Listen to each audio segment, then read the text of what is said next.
It's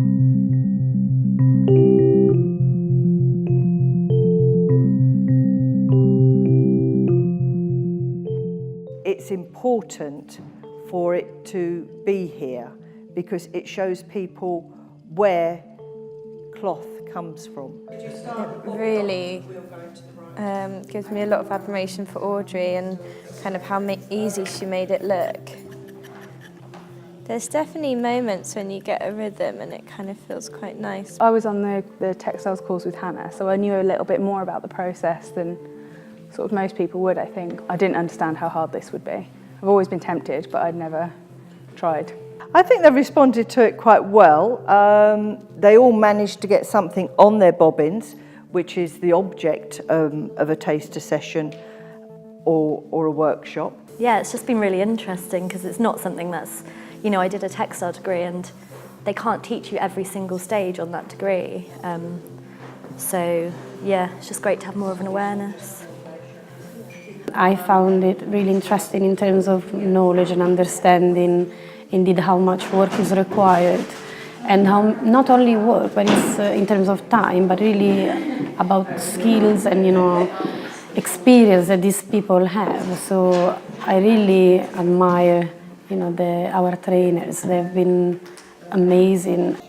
We're always complaining about how hard the garment construction is, but it's actually not as hard as making the thread for it.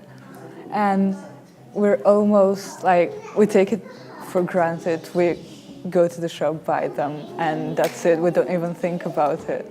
But in fact, it's really amazing.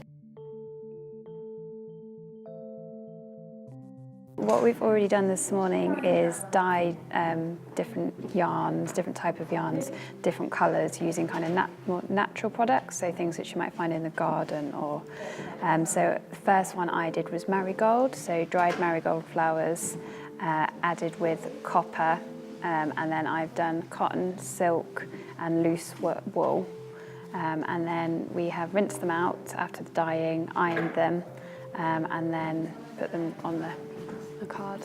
It's often hard to know where your fabric comes from and where it was dyed and what the dye is.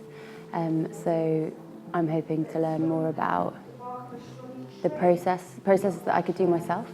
I found the whole thing really surprising. I found the process of making wool incredible.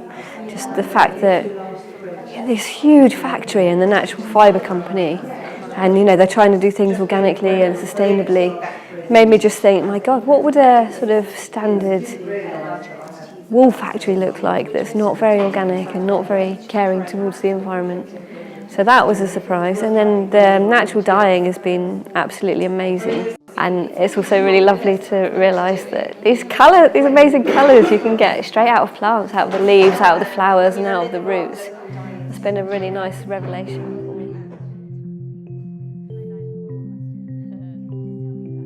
I mean, here you spend 2 hours and at the end you are done with this beautiful piece of cloth and you think, oh my, I did that.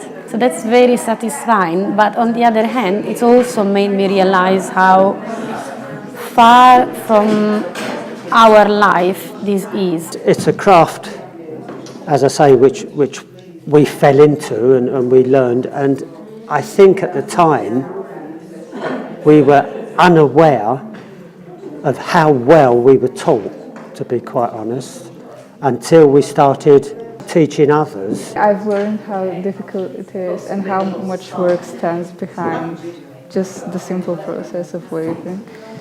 I mean, it's quite incredible that you can make a piece of cloth by moving backwards and forwards with a loom. Because I work a lot with cloth, but I never really look into how it's made. And it's so lengthy, the process. It's just quite incredible. We went to the wool mill to begin with and see kind of how fibres are, how they go from like the sheep to the to actually become like a continuous piece of thread. I think there's been a real opening of their mind to the understanding of how fibre is formed, natural fibres are formed, and how cloth is made. It makes me really understand why, you know, good clothing are so expensive now that I know all the work behind it, I think they are not expensive enough, to be honest, to cover for all the work, you know, that is required. I think we've been on an amazing journey, learning that the wool comes from the sheep first, and then learning about how we get really nice natural colours into that, and then how we turn that into cloth. I think it's been an amazing journey for people.